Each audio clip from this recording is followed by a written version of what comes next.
Hello, this is Black Country Blokes chewing the fat. Listen. I've been hearing a lot lately about men don't talk, but in my experience, men do talk, just people aren't listening. So it's going to be me and a group of blokes discussing our struggles and victories through life. Warning, there may be some bad language, so apologies to all the moms, especially my own. Let's get going. Listen. Having your gang. This is Kev Dillon with the Black Country Blokes chewing the fat. Now we've got Lee Cadman, Craig Pinches, and we're joined once again by Marcus Leonard. Now what we're going to be talking about today is adverse childhood event. Now, if you say that to me, I'd have no idea. But this is going to be a term that's being bounced around a lot lately. Jenny Gordon, who was on Tuesday, briefly mentioned it. But we've asked Marcus to come on today and just give us a bit of knowledge. So over to you, Marcus. Hey, evening. Yeah, it's nice to see you chaps again, by the way. And you, mate. Missing the boxing ring though. It's yeah.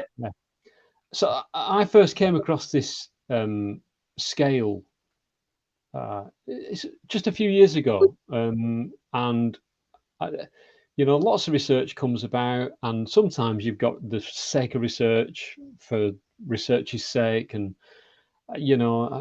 we need to do it, but it's the boring stuff. But it caught my eye. I have worked with children in the past in the therapy career and with adults, and I've always kind of seen a link between the two, as what we call a high intensity therapist. We deal with people who have enduring problems, and one of the places that we look is what happened in childhood and what things did you learn there about yourself and the world and other people.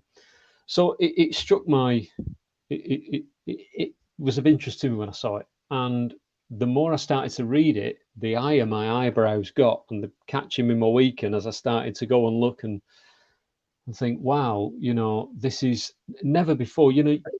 It doesn't take a rocket scientist to know that if you didn't have a good time in childhood, the chances are you weren't going to have a good time in adulthood.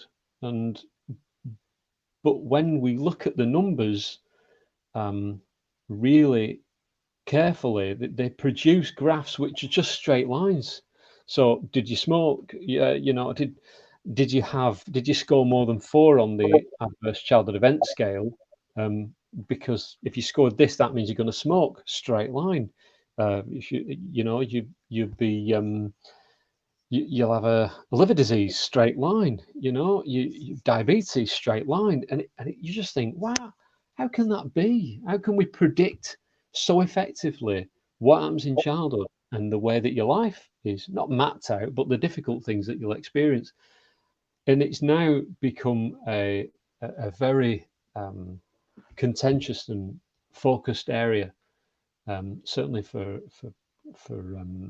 health providers, governments, and what have you. But I've got more information. I've got my laptop in front of me, and me not showing off, but I've got 2 screens here.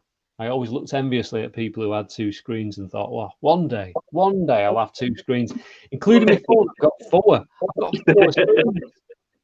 Dear, I feel like Homer Simpson. No one likes to show off. Yeah, no, I'm sorry. I've only got one. I've only got one. I can't see it. There'll be a scale for that soon, Kev. If you only had 1 screen in childhood, it was all over. So the adverse childhood event scale is where people are asked, I think it's 10 or 11 questions about what happened in their childhood. So by a particular birthday, I'm not sure what it is, but I've got it here. So it's a question about verbal abuse, physical abuse, sexual abuse, physical neglect, emotional neglect, parental separation, household mental illness, household domestic violence, household alcohol abuse, household drug abuse, and an incarcerated household member. So it started in California, I think so. Incarceration, San Diego. So that's the basis of the questions. And if I could just run through some of the, if I turn my phone onto a screen, will it go all flicky, or shall I just read it out what I'm seeing? I have no idea. Not so. I'll just read it. Nobody wants to see it, do they? If we looked at childhood experiences versus alcoholism, so bearing in mind these scores are out of 10 maybe, or 11, I think they scored. Now I'll just see if you can get that. So can you see that? Does that coming through? Can you boys see it? Yeah, no? Yeah, we can see that. Yeah, I'll put you up on the big screen, so you should be able to see that. So you've got, if you score a naught, the percentage of people out of a control group was 0. If you score was low, 2. If you scored a 1, you were nearly 6. If you scored a 2, you jumped up to 10. And you can see the overall trend being is this straight line going up. And what you find is that this just goes on and on, underlying chronic depression, and it's a straight line. And antidepressant prescriptions, it's a straight line. Perpetrating domestic violence, women and men, straight lines. Liver disease, but again a straight line, more subtle but a straight line. Smoking as an adult, straight line. Being raped, straight line or a hockey stick, it's kinked at the end. Suicide attempt, hockey stick. Teen sexual behaviours, steep straight lines. Impaired worker performance, very steep straight lines. COPD, which is a big thing now, straight lines and linked to smoking. So there's lots of, without wishing to scare people, there's lots of ways to look at this, but when we're seeing that over and over again, it's kind of like, wow, it's really shocking stuff to read. So what can we do with this then? It's great having the information, but how can we use the information? Well, I think, and that is the key issue. And do we, undoubtedly, these individual experiences that we're measuring in childhood are not the things that are causing that. The kind of childhood that people have when these happen leads to the kind of adulthood that people have when they've happened. So it's about looking and supporting families that are going through these types of problems. And I think, this isn't what we really should avoid is the blame game and, pointing fingers, because that's very often a pointless exercise, because a lot of these scores I recognize from previous studies I've read. If you look at smoking as an adult, you'll look back and their parents smoked, and you go, oh, it's your fault. No, my parents smoked. Oh, well, it's their fault. Well, no, their parents. Before you know it, we call it a vicious infinite regression. So, and with all of these, I think that's what we find, and I think it's about breaking cycles and about supporting people to recognise that if these things do happen, there's little chance that they're going to get away from it, and maybe raise the prominence of them, raise the importance of them. And, for things like household alcohol abuse, household drug abuse, these beliefs that parents might have, well, it's my problem and my kids won't have that problem. I'll keep it with me. That they can see these statistics and think, well, obviously people aren't managing to keep it away from the kids as they thought they were. And maybe it's an incentive to get these things, to get support for them. Marcus, this data is quite surprising to me. I thought it'd be more of a 50-50 mix, because we've had Christian on the show. His mother was an alcoholic, and it kind of he went totally the other way. We've had quite a few people who have had experiences regarding their parents, and they've totally shunned drugs, totally shunned that kind of thing. So I'd have thought that statistic there'd be more of a 50-50 depending on your makeup. Yeah, you raise an absolutely brilliant point there, and this is one of the fallacies of statistics. And the idea is that they don't run the other way. So of course there are people out there who do. There are people out there who smoke whose parents didn't, and there are people out there whose parents didn't smoke. Parents did smoke and they don't. So these are the people being measured in adulthood with these problems. And when you look back, they suffered these problems as a child. Of course, there are people who've gone the other way. I suppose the problem is we'll never know how many of those there are until we check everybody. But with a scale like this, the first people you'll check, so all these things that we've mentioned, adult alcoholism, they'll only go and check the people with adult alcoholism. They'll only go and check the people with chronic depression. Does that make sense? Yeah, that makes perfect sense. Yeah, they work one way, but they don't work backwards. Well, there would be no reason as such to check someone who's not an alcoholic, as you wouldn't look, would you, unless it was asked. Yes, and I think this is why it's a brilliant point. We've got to be so careful about the way that we bring statistics into people's lives, because it's such an easy way to start bringing about shame or blame or making the problem worse if we don't carefully explain the relevance of them. So fantastic point. And I think sometimes... Do you think as well... Sorry, Craig, you carry on. No, you're all right, mate. I was just going to say, do you think as well with dealing with it, as Kev said before, how do you deal with it? And you said that you've got to realise it's everyone's problem. And I think, like a lot of things, it's nobody's problem until it's everybody's problem. It has to get to a certain scale before people start looking back and thinking, right, this is how we need to fix it. Kind of like a flood, a little leak in a dam. It's the problem with somebody else until it floods and it's everyone's problem. And I think that's the importance of using the information, as you've said, and fixing it wherever possible, isn't it?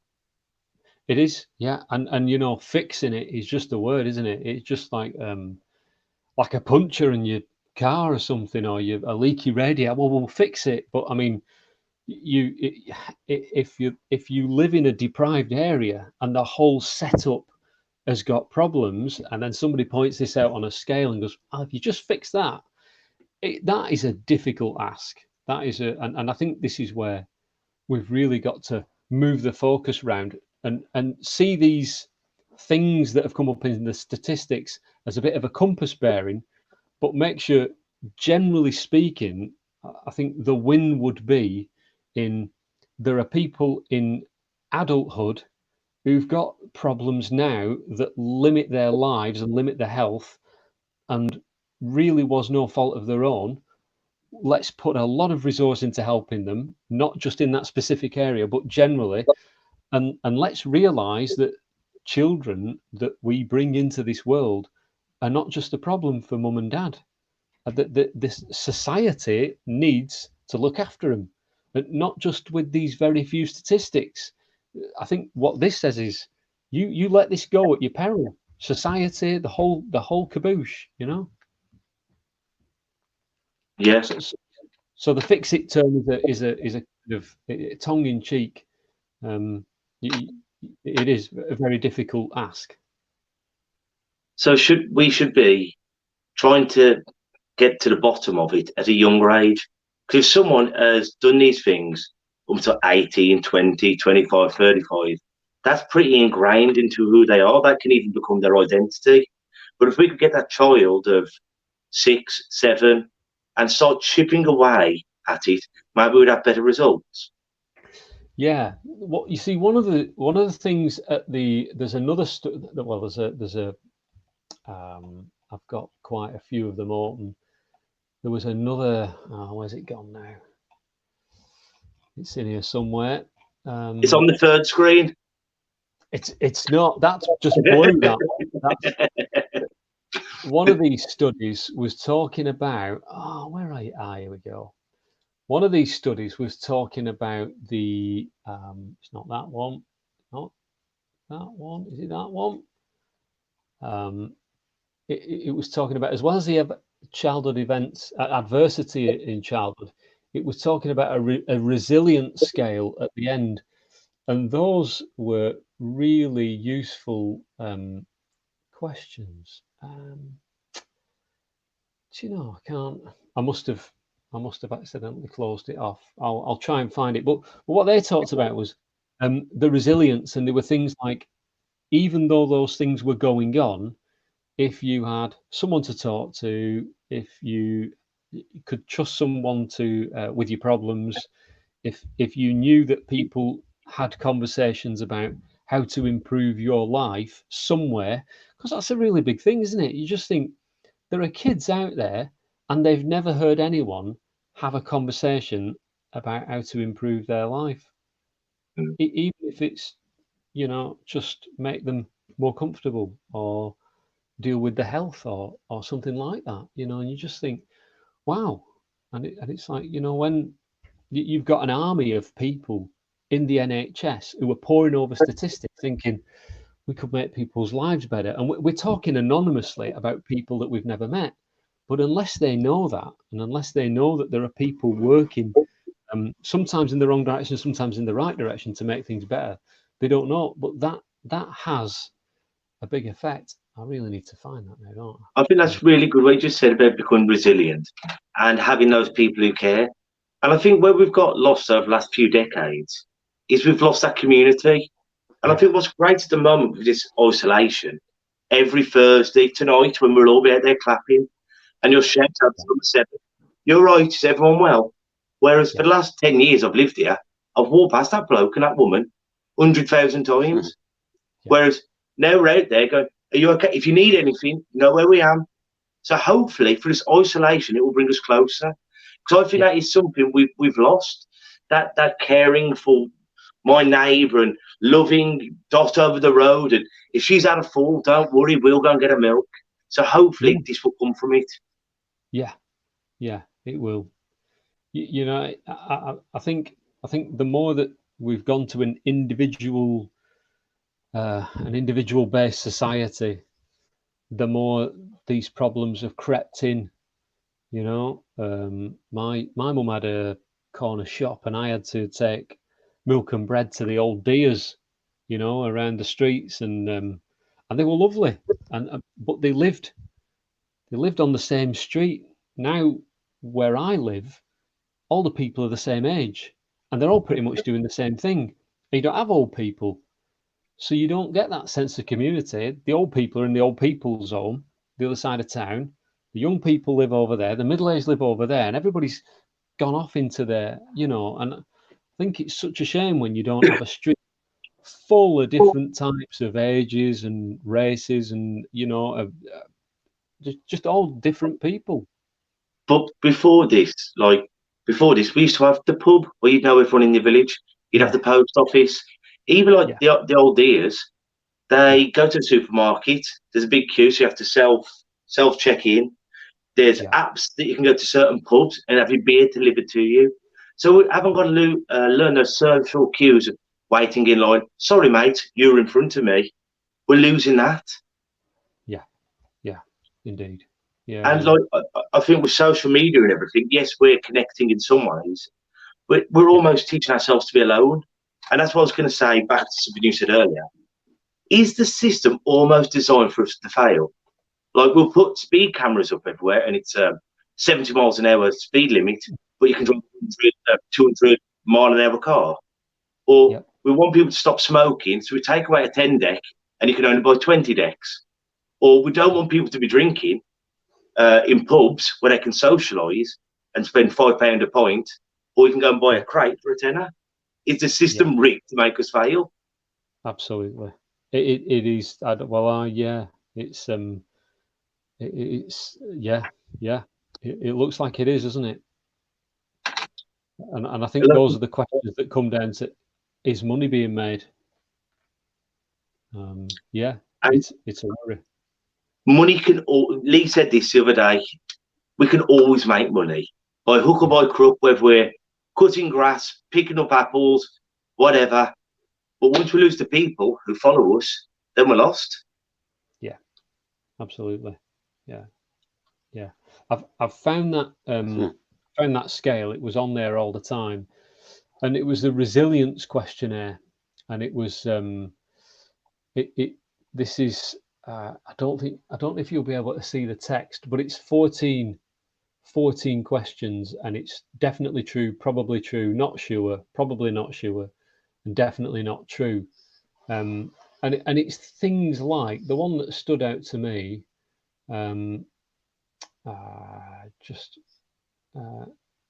Number 4, I heard that when I was an infant, somebody in my family enjoyed playing with me, and I enjoyed it too. So, you know, it's those starting to integrate question. When I was a child, there were relatives in my family who made me feel better if I was sad or worried. You know, when I was a child, neighbours or my friends' parents seemed to like me. That was a struggle for me, that.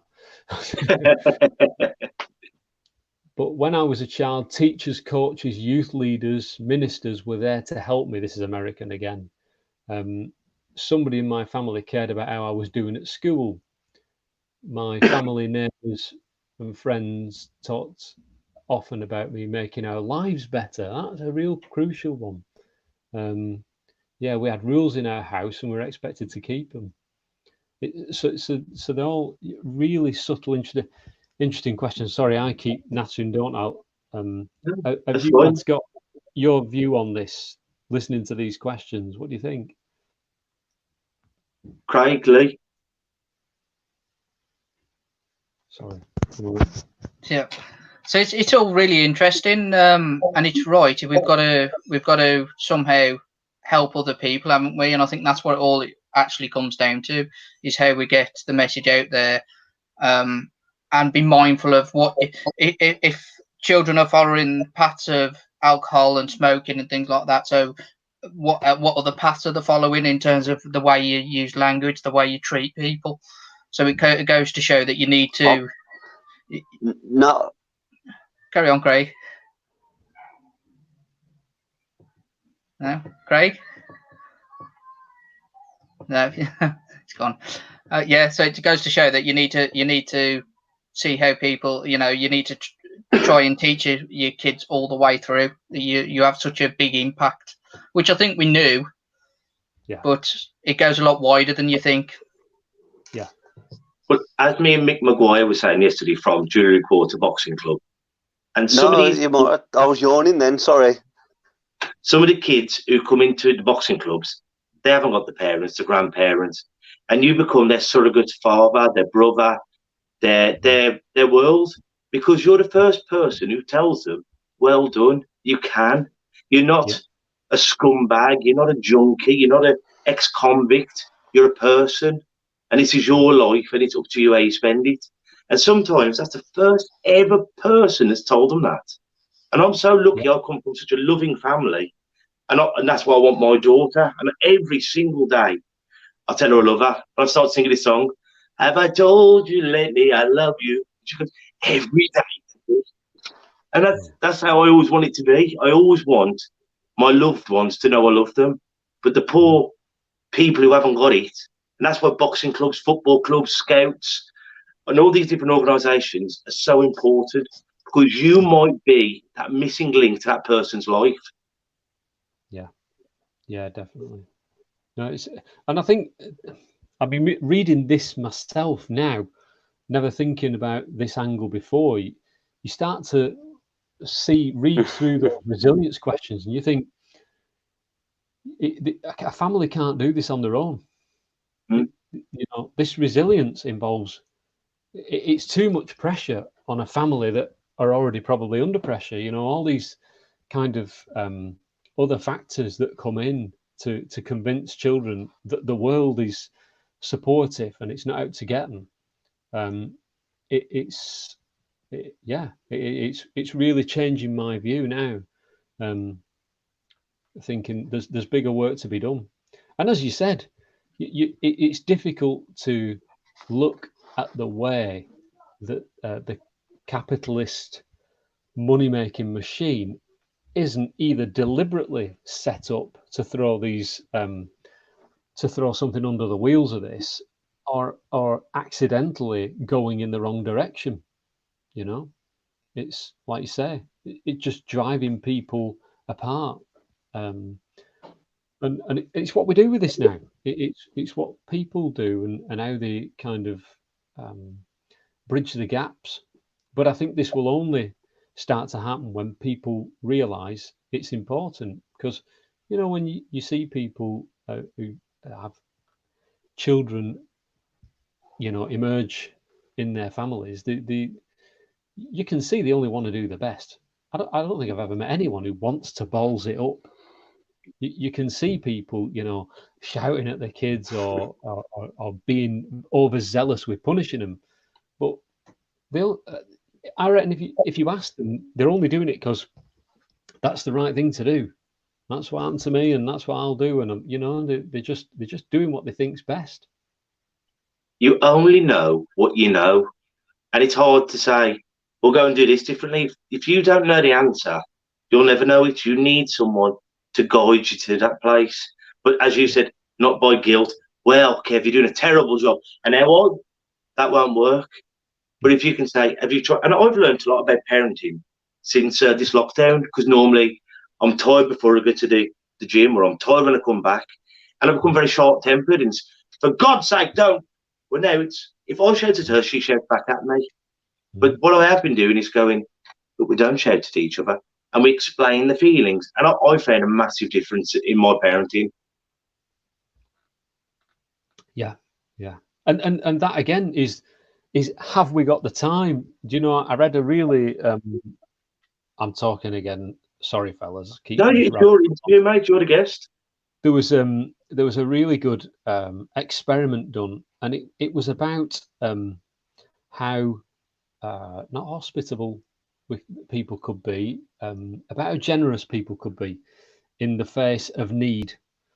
So they planted somebody who, I don't know if they were begging or asking for something that they needed, and they took two control groups. One group of people they put through a class, and it was a biblical class. And then another group of people, I can't remember what the classes were, but they were suitably designed to get them thinking in different ways. And then they asked them to walk across this campus to another room, but past this person who wanted something from them in a charitable way, if you like. And the only result they got from this, they were trying to see if, you know, a religious person was more likely to stop and help somebody, or a person who's been thinking about the needs of others are more likely to stop and help. And the only likely predictor that came out of the experiment was how much time they had. If they had the time to stop, they might. And if they didn't, they wouldn't. And that was the top and bottom of charity. And it's you know, nobody's got the time. And this lockdown has brought the time, hasn't it? Yeah, I think a lot of it comes down to knowledge as well. Because if you look at, for instance, mental health, grandparents and parents were told to toughen up, to man up. Now that narrative is now, over the last so many years, starting to change and realizing it's not the right thing to say. The same thing goes to children. That, you know, you only know it's not the right thing to say once you hit a certain point. So have we been teaching our children wrong but not realizing it? You know, it's a tricky one, because sometimes we do need to man up, don't we? I know I need sometimes people to tell me to pull my finger out or stop being soft, being a northerner, you know. But but again, yeah, you're right. It's in the, sorry, I didn't mean to lunge at the camera. I was letting the dog out. Sorry. We're generally told that isn't the right thing to do. It's tricky. I think society is moving as parenting is moving, and I think those are the tricky things to, you know, you take these little kids who are living in war-torn Afghanistan, and you know, if you took a child who'd been very carefully cosseted and brought up from a Western home and dropped in the middle of how would they cope? And yet, if you took a child who's been in war-torn, you know, wherever, and brought them here, you could say they'd be a lot more resilient on the face of it. But does that equate to well-being, or are they just good at getting by? You know, some of the things. Go on, Craig. Can you hear me, guys? Yes, yeah. Yeah, I think if you can hear me, because there's a bit of a delay. Where like Lee said, have we been teaching our kids wrong and not realizing it? Do you think it's more of a question as there is no real right or wrong, that it's more better or worse, and it's actions and understanding the consequence, as opposed to saying the way you parent is wrong, it might just not be, you know, the direction you feel. So is there right or wrong, or is there just better or worse, or do they not differentiate? It's a very good question.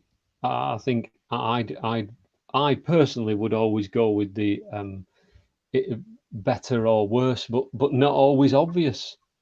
I think there are a few things that I've learned to get right or to improve because of what I know. I think you guys are froze. Have we? No, I can hear you, Marcus. I can hear you perfectly then. Yeah. So, you know, I was a child of the 70s. My kids were brought up in the 90s, and now I'm a granddad. And in between having my kids and being a granddad, I've learned a lot about interventions and the consequences of what goes on in childhood and things like that. And the key that I've discovered is the reward circuit, and this part of the brain that guides a lot of what we do, the way that we, if you like, set our next very small tasks. We chart a course to what we do next. So when I remember being in my 20s, and my little girl was always, when she climbed in and out the car, she'd have muddy shoes on, she'd be scraping her feet everywhere, getting them on the, and I'm, what are you doing? Oh God, I'm gonna have to clean that now. And you're trying to relate to a 5-year-old and tell them how difficult it is to clean a car. But she's like, you blew in the face, and all I did was piss her off. I just, there's no other way. I didn't get anything across. She just clearly enjoyed winding me up, and I just getting off my hair about, oh my God, look at that, and it didn't work, you know. And knowing what I know now, I had a particular incident where my granddaughter was getting in the car and she scraped her feet. I always clean the plastic bit over the door, you know, and it's a problem I've got. And she scraped her feet over the trash, you know, and scratched it, and it was like, and I could feel myself about to go, watch your feet, what you doing? And I knew from history that this was just going to cause tension, and she would probably be no more likely not to do it in the future. So putting what I know into practice, I let the moment pass, and I'll lose the battle, but I try and win the war. And so I'd be driving her back to her mum and dad's house, and so I'd let a couple of songs come and go on the radio and get it out of her system. And, you know, and I remember saying to her, you know, Sky, when I'll know when you're a big girl, because you'll start doing big girl things. And immediately she's, what, eh? What do you mean? And I was like, you know, when you get in and out the car, and you used to have a car seat and you don't now, well, when you're a big girl, you'll be able to get in and out the car without scraping your feet over that plastic where the door is. And that's when we'll know that you're a big girl. But you can't do it yet because you're only little, you know, and let's not put pressure on you and then just carry on driving and say no more about it. But you know, you can bet when we get to a mum's house, Grandad, watch this. Just watch this. And she opens the door and like Neil Armstrong on his movie set, getting out of, you know, and lifting his leg. She lifted her leg right over the door trap and the other one right over. And look, I've done, and, you know, and it's kind of, do I want to just to do the things that I wanted to do? Is kind of, that it's not really parenting, but it gives you, it certainly gave me the perspective of the way I used to go with the kids and the way I can go now if I feel about it, if I think about it. And the kind of the maxim that I use is reward the behavior that you want. So punishment doesn't work. Because whether you're talking to them calmly or whether you're shouting at them, you're giving them attention. And sometimes the kids just have that attention. So if you're doing something, I'm just as guilty as anyone, you're looking at face ache or you're doing something, the kid will do something to get your reaction. And it's about, as you just said, put it in good terms. Thank you for being patient because you're a big girl. But if you go, for God's sake, do it, then she's just getting that reaction. But if you encourage good behaviour, then you'll get good behaviour. I like it, mate. That's what we've been trying to do lately. Yeah. And the eye contact is really important too. We know for children who emerge from being infants and held, that when they're feeding, they've got eye contact with them. And when they're, you know, so they're safe, they're being fed, you know, it's like us getting a kebab, isn't it? You know, we're one of your mates, no better feeling. So and it's and that they associate eye contact with the best reward you can get, being fed and being safe from the mum. So as you say, in order to get that eye contact again, they'll do whatever they need to. So whether that's something good, well, great, lucky, fingers crossed if it is, but it might as well just be something bad and pushing a cup of tea over to get your eye contact. And especially now these days, while we're all doing this every spare minute we get, you know, kids have got an hard time to get that eye contact off us.